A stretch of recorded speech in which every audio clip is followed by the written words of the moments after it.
Hey everyone, and welcome back to The Explainer. Okay, let's just dive right into this.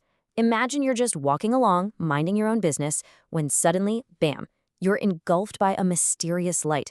You wake up, and there's a literal goddess frantically apologizing to you. Why? Because you've just been caught in a cosmic hit and run.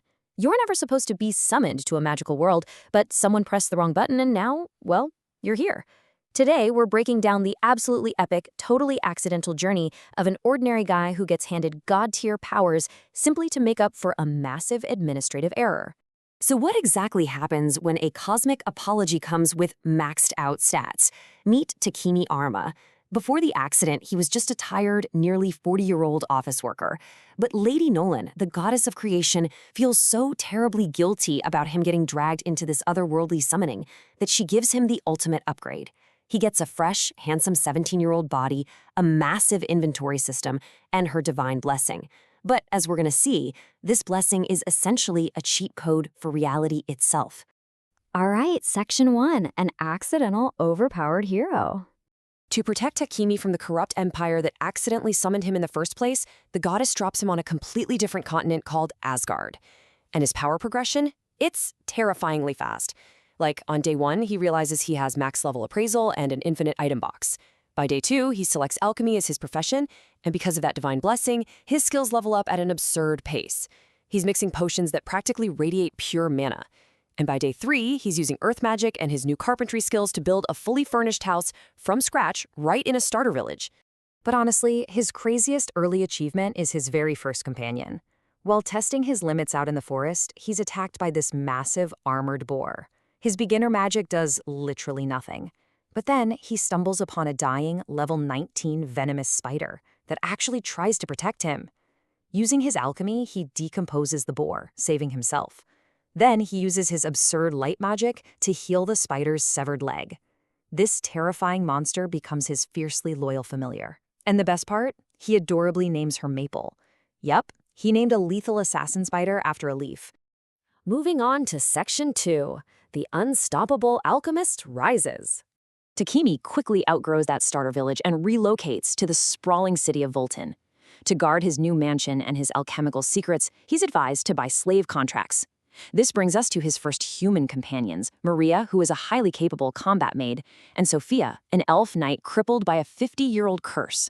Most people saw her as a lost cause, but Takemi uses his max-level appraisal and sees her dormant potential. He buys their contracts, but definitely not to be masters and slaves. He wants true companions. But to cure that 50-year-old curse, Takemi needs stronger light magic. His solution, it's pure insanity. He secretly locks himself in his workshop, drinks lethal poison, and repeatedly heals himself, literally risking his own life just to force his skills to level up to extra heal. When Sophia catches them doing this and realizes he's bleeding himself dry just to save her, the emotional core of our story is locked in. She drops to her knees and swears eternal loyalty, not because of some magic contract, but out of profound, genuine respect. Which brings us to Section 3, Holy Empires and Dark Assassins. As this party levels up, Takemi invents something pretty unexpected. A toilet equipped with infinite water purification magic. I know, it sounds kind of funny, right? But clean water is serious business in this world. The Holy Empire of Sidonia and their church hold a global monopoly, charging crushing prices to purify city sewage. Suddenly, this random alchemist is mass-producing cheap artifacts that do the job infinitely better. He isn't just fixing plumbing here, he is single-handedly destroying the financial backbone of a fanatical global empire. So what happens when you threaten a global empire's wallet? Well, they send the assassins, of course, specifically the Divine Squad, a radical, fanatical wing of the church. They ambush Takemi's mansion in the dead of night, flooding it with a paralyzing, poisonous mist that drops Maria and Sophia instantly. But the assassins made one fatal miscalculation. Remember Takemi's self-poisoning training?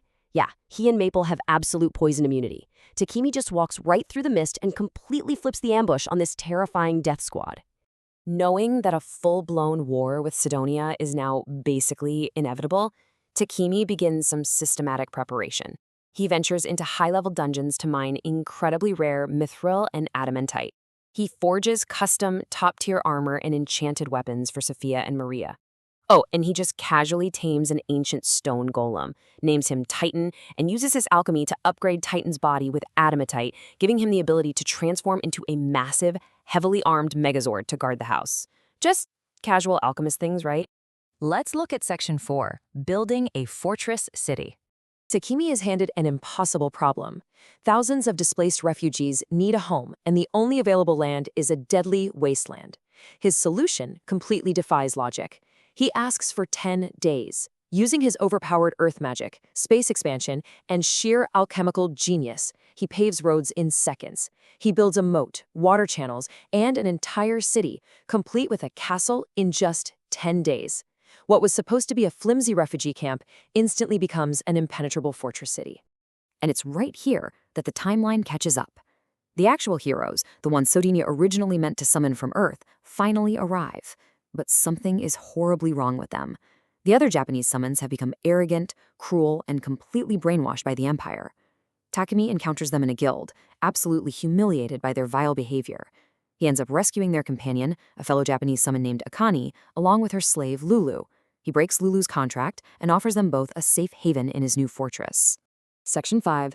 The monster horde attacks.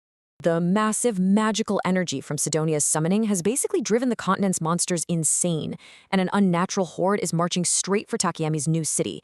It's a total tactical nightmare. Step 1. The initial wave hits the walls. It's chaos, but they manage to hold. Step 2. The monsters execute a tactical retreat. Now, monsters don't normally do that. This means something highly intelligent is leading them. Step 3. Deep in the forest, one monster cannibalizes the others, mutating into a colossal, terrifying dragon-like beast.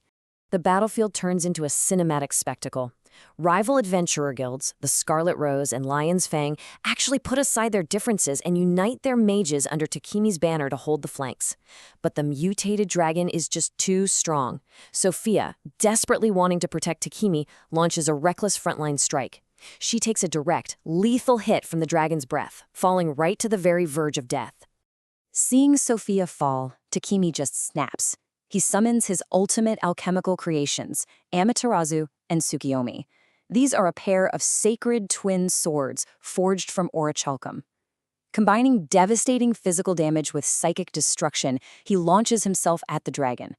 In one explosive, screen-shaking blow, he throws his sword directly into the beast's mouth, completely disintegrating the mutated monster from the inside out, saving Sophia in the very nick of time. This takes us to Section 6, Calm Before the War. The battle is won, but Takemi realizes just how close he came to losing absolutely everything, and that the Holy Empire is a massive threat that's about to boil over. So, he calls Sophia, Maria, and his allies together and officially breaks all of their slave contracts. Not to send them away, but because he realizes they are his true family. He doesn't want servants bound by magic, he wants companions who stand by him by choice. And through tears, every single one of them vows to stay. United as a true family, they officially form an unstoppable adventurer party. They name themselves the Wings of Nolan, signifying their absolute unity and their dedication to the goddess who accidentally started this whole journey. They are no longer just an alchemist and his bodyguards. They're a powerhouse faction ready to shake the world. But the goddess Nolan has one final, ominous warning for Takemi. The dark aura surrounding the Holy Empire of Sidonia isn't just political ambition. It's Anity, a mysterious, corrupt deity that has been driving the Empire's violent expansion and brainwashing the summoned heroes. And while Takemi has been busy building his city, those corrupted heroes have already mobilized, slaughtering neighboring kingdoms in Anity's name. Which leaves us with this massive question. The heroes of Earth, armed with terrible magic, are marching to war. The Holy Empire is out for blood, and the entire continent is caught in the crossfire. Takemi might have an overpowered blessing, a transforming golem, and a fiercely loyal family, but will his alchemical genius really be enough to stop a corrupted god? Well, I guess we're going to find out when the war finally begins. Thanks so much for joining me on this explainer, and remember to keep learning.